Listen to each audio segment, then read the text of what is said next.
What's up, everybody? Today is a special early morning edition because we have some breaking USFL news. So if you haven't heard, there's been some whispers about Kevin Sumlin leaving the Houston. Sumlin is leaving to take a – so this is the second major name in the USFL that we've seen jump to the college game, and this is actually the first head coach that we see take another position. So it's kind of interesting to see from every different direction. Now, I've talked at length about the fact that Kirby Wilson had actually stepped down, and I believe he did a favor to the USFL because he was one of the worst coaches in the league last season. And they were able to replace him with another Super Bowl winner in Ray Horton. In this particular instance, I think Kevin Sumlin was one of the bigger names that you should have kept around, especially in that Houston area. He can really build on Texas ties that he has from previous coaching stops in his history. But ultimately, we see a situation where Sumlin is out. We see Curtis Johnson come in. Curtis Johnson's a guy who has been a head coach before at Tulane back in 2012. He was their head coach from 2012 to 2015, and then he jumped into the NFL ranks. He was with the Saints from 2006 to 2011, in which he won a Super Bowl as the wide receivers coach. He oversaw guys like Marquez Colston, Deveray Henderson, Robert Meacham, and Lance Moore. And then, like I said, won a Super Bowl in 2009 during that Bounty Gate year. Got a job as a head coach with Tulane in 2012. He was there for a couple seasons. It didn't go very well for him.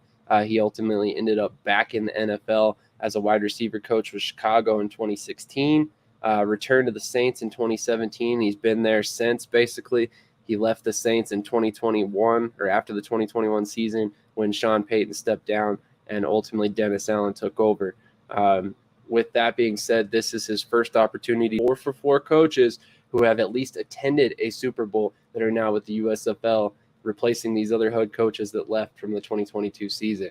So I'm curious what you guys think. Make sure you drop your thoughts in the comments below. I know this was a very short one. It's one of these situations where I didn't really have much to say about this move. I personally think, again, it's not a very good look for the USFL. I'm hoping that they ultimately don't lose any more coaches, because if we start losing even more and more than half the league is gone in terms of coaches, that's something that the USFL is really going to need to address in 2023 and beyond. Whether we raise the pay for coaching or sign them to multiple-year contracts or whatever you do to kind of fix that situation, it's quickly becoming a problem, and it's quickly going to be something that the USFL needs to address. But that is my 2 cents on the situation. If you have your thoughts, please drop them in the comments below. I definitely am always trying to encourage our fans to get involved. I mean, this is very much a network for the people, by the people. We're all fans first and foremost. We cover the sport because we love it so much, and we're really hoping that we can get you guys involved, get your opinions read on air, stuff like that. So if you got a hot take about this situation, if you saw this coming like I did, let me know in the comments below, and we'll go forward. But definitely appreciate all your support.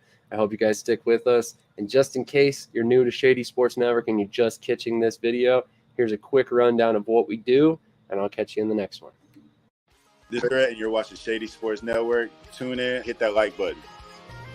You might wonder, what do these guys do?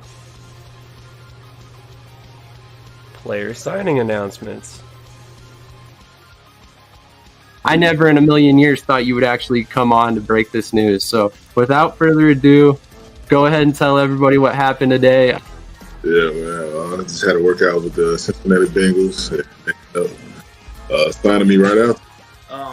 Without further ado, I'd like to announce that, I'll be taking my talents to Salina Liberty. This just in. The Major League of Football is reportedly collapsing, unable to pay hotel room bills, with players being kicked out of their rooms and hotel managers asking them to leave voluntarily without issue. And then we got Lions wide receiver Williams is debuting this week as a starter. That's something to look at as far as the eye test goes.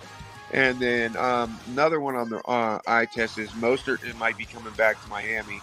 And we can see if he has a role in this offense and see if he can be viable for the next couple weeks coming and help us in the playoffs and possibly towards a championship.